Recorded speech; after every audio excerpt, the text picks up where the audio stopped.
Here are a few of the worst things that happen with winning the lottery. Number 7. Willie Seeley. When Wild Willie Seeley and his wife Donna won a share of a $450 million jackpot, they thought that they could finally slow down and live life the way they always wanted to. Willie dreamed of spending his days hunting, fishing, and watching NASCAR without having to worry about how he'll pay his bills. With a boatload of cash on the way, it seemed like he and his wife could do just that. But reality rarely meets our expectations, and the Seeleys' new life was fraught with more stress and complications than they bargained for. First off, the money was not as overwhelming as the humongous jackpot implied. The $450 million pot was first divided between 3 winners. Then, Willie and 15 of his co-workers, who had all bought tickets in a workplace pool, split their share. Willie and his wife walked away with $4 million after taxes. While all of us would love to deposit $4 million into our accounts, it wasn't the mind-blowing fortune they thought they'd won. Still, the Seeleys were able to leave their jobs, buy themselves a couple of new cars, and fix up their house, which had taken a beating during Hurricane Sandy. So, what was the issue? Well, it seems with all the media attention that came with winning the lottery, there came an endless stream of people looking to get their hands on the Seeleys' money. Their home phone rings non-stop as long-lost family members and scammers line up to take their shot at a piece of the winnings. Willie has even brandished his shotgun at unwanted visitors on their property on multiple occasions. While the Seeleys are thankful for the money they received and the freedom it granted them, they could certainly do without all the strings attached to that much cash. Number 6. The Griffiths. In 2005, Laura and Roger Griffiths won the lottery for £1.8 million. Their lives were forever changed, but not in the way they hoped or expected.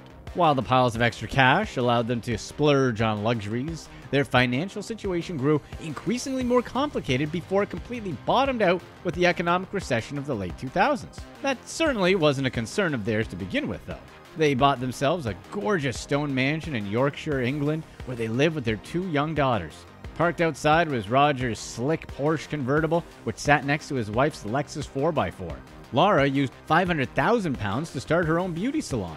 On the other hand, Roger quit his steady job to be a stay-at-home dad and watch over the family's finances. When he wasn't doing the laundry or investing the winnings, he was practicing with his old rock band, which got back together after Roger bought them all expensive new equipment. But instead of becoming the rock star he always dreamed of, Roger soon found himself separated from his wife, forced to move back in with his elderly parents, and with only £7 to his name. What in the world went wrong? Turns out, Roger had been making some questionable investments with the lotto money that had left over after all their lavish spending. He squandered the winnings, and the tanking economy made things even worse. After Laura found emails suggesting Roger was cheating on her, the end of the Griffiths fairy tale life had officially arrived. Roger moved out and is no longer in contact with his wife and children as he tries to salvage what little he has left.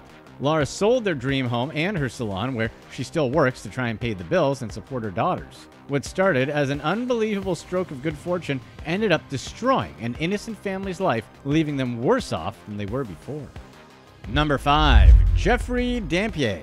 When you hear about lottery wins gone bad, it's usually the case that reckless spending got the better of the lucky winners. But for Jeff Dampier, his tragic story is an example of what happens when greed overtakes the people around the winner, and their desire to get a slice of that cash pie overrides all else. Jeff and his ex-wife won $20 million from the Illinois lottery back in 1996. When the couple got divorced, they split the winnings 50-50, and Jeff moved down to Tampa, Florida with his second wife, Crystal Jackson.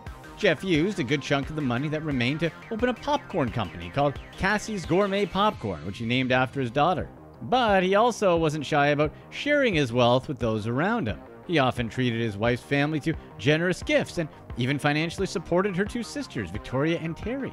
How did they repay his generosity? They took his life. Victoria Jackson and her boyfriend Nathaniel came up with a nefarious plot to get their hands on Jeff's winnings. They asked him to help out with car troubles at their apartment. When he got there, Nathaniel tied him up and demanded he fork over all his money.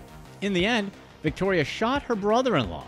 Rather than get a piece of the hefty jackpot, Victoria and Nathaniel both got hefty prison sentences. Multiple life sentences, to be exact. Jeff Dampier's story is a reminder that those around us, even family members, don't always have the best intentions, especially when there's that much cash at stake. Number 4. Susan Mullins. Winning the lottery is hard enough. Spending your winnings wisely is apparently even harder. It also doesn't help when greedy collection agencies take you to court for all you're worth. Take Virginia lottery winner Suzanne Mullins, for example. Suzanne won $4.2 million in 1993 after buying a ticket on a whim at a convenience store. She vowed to be smart about the exact cash she was awarded and claimed she would avoid blowing through the money too quickly like so many other lottery winners do. The pot was split 3 ways between Suzanne, her husband, and her daughter, so the annual payment she'd receive was roughly $47,000 once a year for 20 years. Suzanne essentially had an entire year's salary coming in the mail every year. That would prove pretty helpful to any family trying to pay through their monthly bills, wouldn't you say? Well, in the end, Suzanne was not nearly as wise with her spending as she originally promised. 5 years later, money had gotten so tight for her after exorbitant medical bills related to her sick son-in-law. She took out a loan from the People's Lottery Foundation, which lends financial aid to lottery winners who need more cash than their annual payments allow. The foundation lent Suzanne $200,000. The situation grew more complicated when the lottery changed its rules about lump sums in 2000. Now, winners could claim all their money at once instead of receiving yearly payments. Suzanne elected to do just that, thinking she could pay back her loan and carry on with her life. The People's Lottery Foundation had a different opinion, claiming she violated the terms of their agreement. Since they were relying on the interest tied to her loan to make money, Suzanne paying it back in bulk cut into their bottom line. They took the lottery winner to court and gouged her for an additional $150,000 in penalties. Suzanne, now drained of all her winnings, was now $150,000 in debt just a decade after becoming an overnight millionaire. Number 3. Denise Rossi. After winning the lottery, things like smart investments and trips to Las Vegas moved to the top of the winners' to-do lists. Denise Rossi, on the other hand, decided to get a divorce. Just 11 days after winning $1.3 million from the California lottery, Denise abruptly ended her marriage of 25 years. The catch? She didn't tell her husband Thomas that she had won the lottery. She kept that rather important detail completely hidden during the legal proceedings. 2 years later, Thomas caught wind of his ex-wife's good fortune. He got a letter in the mail from a company offering to pay lump sums to lottery winners. There was just one problem: he didn't win the lottery, or so he thought.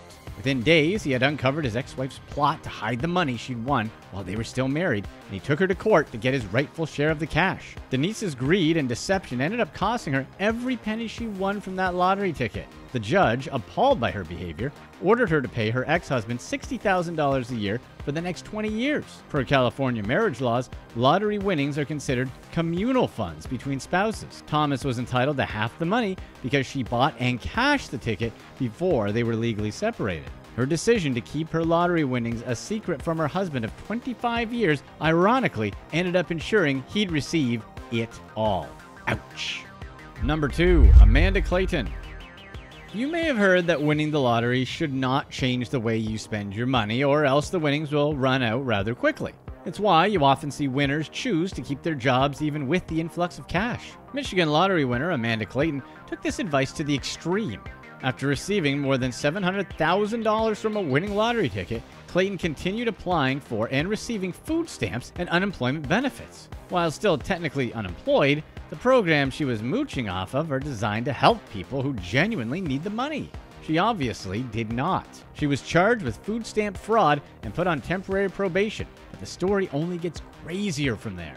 Clayton had been engaged in a longtime feud with 2 of her neighbors, Candace Combs and Victor Bartolo. The battle apparently got so serious that Combs accused Clayton of hiring 3 hitmen to go after her and Mr. Bartolo with the money she won. While the lottery winner denied the accusation, 2 men were charged with assault concerning the attack on her neighbors. Clayton herself wasn't charged, but she did walk away with a few scrapes and bruises. The feuding neighbors were the Hatfields and McCoys of Lincoln Park, Michigan, but their dispute was never settled. Clayton was found dead just a year after their physical altercation. Details regarding her death are hard to come by, but it's been said that Amanda's lottery winnings had dwindled before she died. Number 1. Ken Proxmire. All the way back in 1977, Ken Proxmire won $1 million jackpot, which comes out to about $4.5 million in today's money. By the start of 1981, Ken had filed for bankruptcy. How did he burn through all that cash so fast? Ken's story tells of unwise spending going completely unchecked. Ken was set up to receive $50,000 a year for 14 years. To him, that meant he could totally change his lifestyle to fit his newfound wealth. He bought a new car, some fancy clothes, and moved his family from Detroit all the way out to California so he could live like the high roller he believed himself to be. His dream was to own a bowling alley, but that dream proved too expensive with even his lottery winnings. He had to compromise, settling on a pool hall instead. He opened the doors on his pool hall in December of 1977 and even launched 3 additional outlet stores to sell pool tables. However, his cross-country move, lavish spending, and business boom proved too much too fast. Sales took a nosedive in the years that followed, and Ken found himself in the hole for business loans and credit card debt that he could not afford to pay. Apparently, pool tables were not flying off the shelves like they used to. The mounting financial pressure came to a head in 1981 when Ken officially filed for bankruptcy. He said he learned many valuable lessons from his mistake-filled past and even had plans to write a book, though it's unclear whether that ever materialized. The moral of Ken's story? It's easier than you think to blow through $1 million if you're not careful. Just take it from Ken himself, who, when asked about his advice to future lottery winners, said, "Crawl into a hole and pull the top in." Click here to watch one of these next videos.